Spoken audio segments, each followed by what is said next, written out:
บัวแก้วเสียงอ่านธรรมเพื่อการบำบัดจิตใจ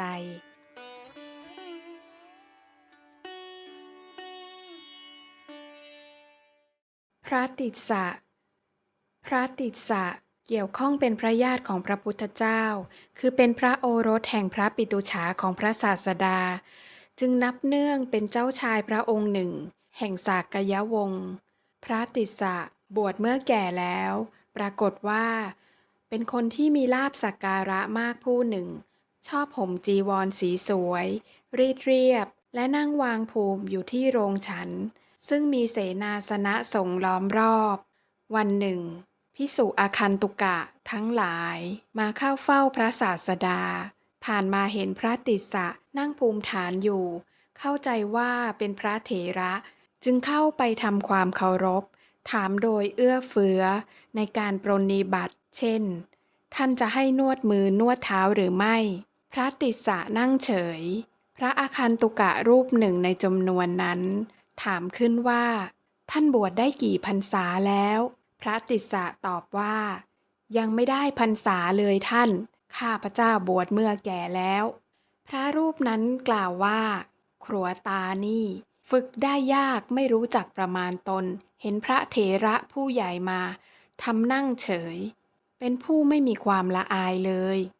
พระติสสะโดนเข้าแบบนี้ก็เกิดขัตติยมานะขึ้นอันหนึ่งยังถือตนว่าเป็นพระญาติของพระศาสดาจึงถามภิกษุเหล่านั้นว่า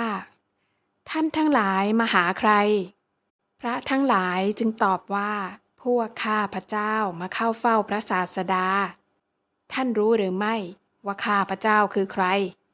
พระติสสะถามอย่างไว้อำนาจข้าพเจ้ามิทราบพระทั้งหลายตอบเดี๋ยวพวกท่านก็รู้มาเถิดไปเข้าเฝ้าพระศาสดากันท่านทั้งหลายจะได้รู้ว่าข้าพเจ้าคือใครพระติสสะตอบว่าแล้วพระติสสะก็ลงจากศาลาไปเข้าเฝ้าพระศาสดาความน้อยใจเสียใจที่ถูกพระพวกนั้นตอกหน้าเอาทำให้พระติสสะร้องไห้เมื่อพระศาสดาตรัสถามจึงทูลเรื่องทั้งปวงให้ทรงทราบพระศาสดาทรงตรัสตำหนิพระติสสะนานานับประการที่ไม่ได้ทำกิจอันควรแก่อาคันตุกะเช่นมิได้ลุกขึ้นต้อนรับมิได้ถามถึงการรับบริขารมิได้ถามถึงธรรมเนียมความต้องการดื่มน้ำมิได้นำพาอาสนะมาให้มิได้ถามโดยเอื้อถึงการนวดมือนวดเท้าเป็นต้น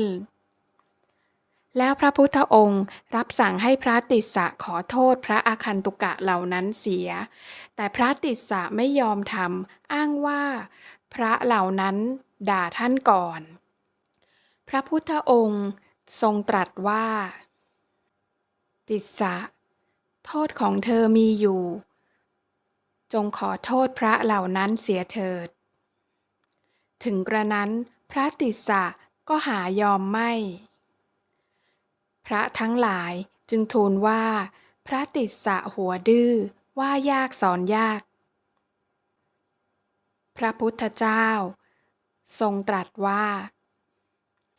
ภิกษุทั้งหลายติสสะจะเป็นผู้ว่ายากสอนยากแต่ในบัดนี้ก็หาไม่แม้แต่ในชาติก่อนก็เคยเป็นผู้ว่ายากสอนยากมาแล้วเหมือนกันเมื่อภิกษุทั้งหลายทูลขอร้องให้ทรงเล่าเรื่องในอดีตพระศาสดาจึงนำเรื่องในอดีตมาตรัสเล่าให้ฟังว่าในอดีตการมีดาบทรูปหนึ่งชื่อเทวละอยู่ในเขตหิมวันตะประเทศ8 เดือนแล้วเข้ามาสู่เมืองพาราณสีต้องการพักอยู่สัก4 เดือนเพื่อได้เติมรสเปรี้ยวรสเค็มบ้างได้มาขอพักอาศัยอยู่ณโรงทำหม้อของช่างหม้อคนหนึ่งในเย็นวันเดียวกันนั้นมีดาบทอีกรูปหนึ่งชื่อนารทะมาจากหิมวันตะประเทศเหมือนกันและมาขอพักที่โรงทำหม้อของช่างหม้อคนเดียวกันนารทะดาบทกล่าวว่าท่านผู้มีอายุ ถ้าไม่เป็นการหนักใจข้าพเจ้าขอพักในโรงทำหม้อของท่านสักคืนหนึ่งเถิดช่างหม้อต้องการหลีกเลี่ยงความรับผิดชอบจึงกล่าวว่าท่านผู้เจริญในโรงทำหม้อของข้าพเจ้ามีดาบสท่านหนึ่งมาพักอาศัยอยู่ก่อนแล้วก่อนหน้าท่านมาเพียงเล็กน้อยหากท่านตกลงกับดาบสนั้นได้ก็เชิญท่านตามสบายเถิดนารทดาบสจึงทำความตกลงกับเทวลดาบสเทวลดาบสก็ยินยอมแล้วบอกว่าท่านเลือกนอนเอาตามปรารถนาเถิดครั้นเมื่อถึงเวลานอนนารทดาบสได้กำหนดไว้แล้วว่าเทวลดาบสนอนตรงนั้นเมื่อตนออกไปทำธุระเวลากลางคืนจะได้ไม่กระทบกระทั่งกันแต่พอเวลานอนจริงเทวดาบสกลับไปนอนขวางประตูเสียพอตกดึกนารทดาบสออกไปจึงเหยียบเอาชฎาเข้านั่นใครเทวดาบสถามผมเองนารทะตอบเทวดาบสจึงถามทำไมเหยียบชฎาเรานารทะจึงตอบว่าผมไม่ได้แกล้งครับท่านอาจารย์หัวค่ำท่านนอนตรงโน้นท่านมานอนขวางประตูเมื่อไหร่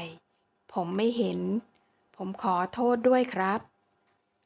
ว่าแล้วนารทดาบสก็ออกไปส่วนเทวดาบสคิดว่าเขากลับเข้ามานารทะจะเหยียบหัวอีกส่วนเทวดาบสคิดว่า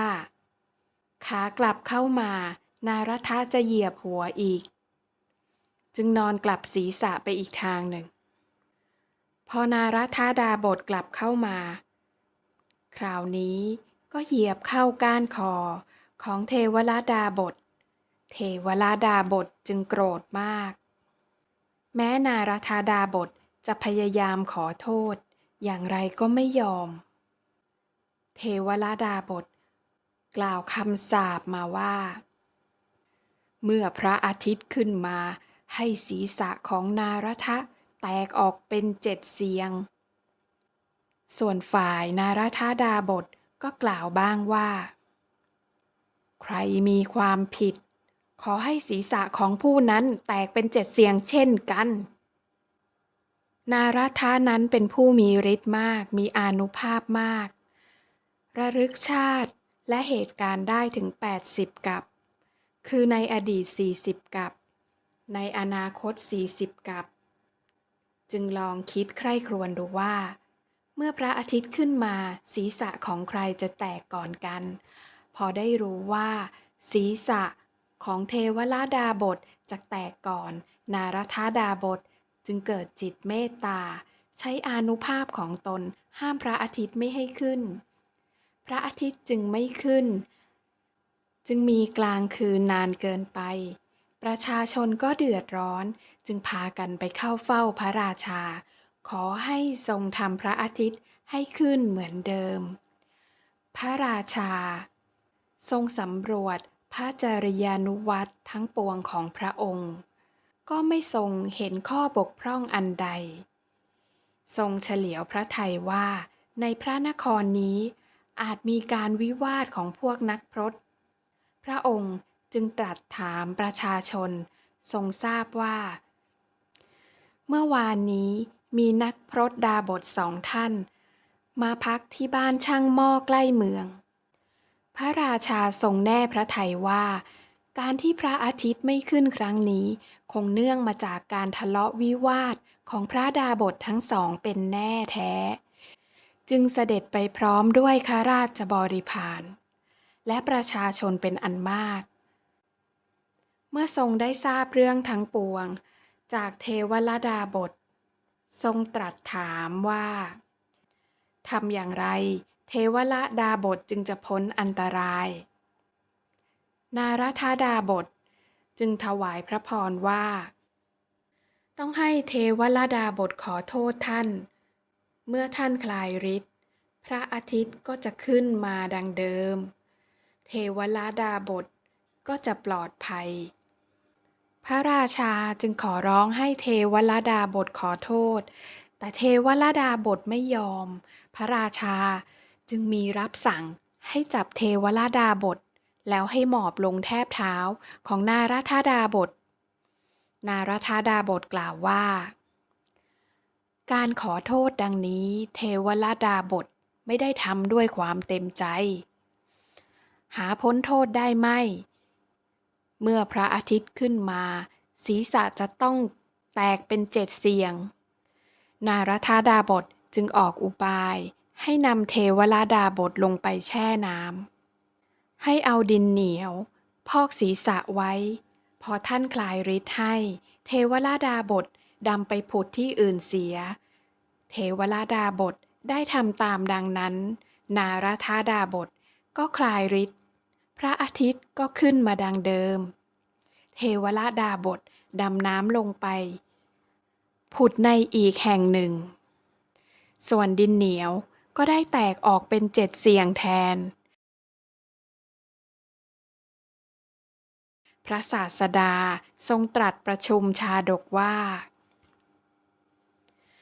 พระราชานั้นคือพระอานนท์เทวดาบทเป็นพระติสสะหัวดื้อส่วนนารทดาบทคือพระองค์เองและได้ตรัสกับพระติสสะว่าดูก่อนติสสะเมื่อภิกษุคิดอยู่ว่าผู้โน้นฆ่าเราผู้นี้ประหารเราผู้นั้นชนะเราผู้นี้ลักลอบสิ่งของของเราเวรของผู้นั้นย่อมไม่ระงับลงได้ส่วนผู้ใดไม่คิดดังนั้นเวรของเขาย่อมระงับลงได้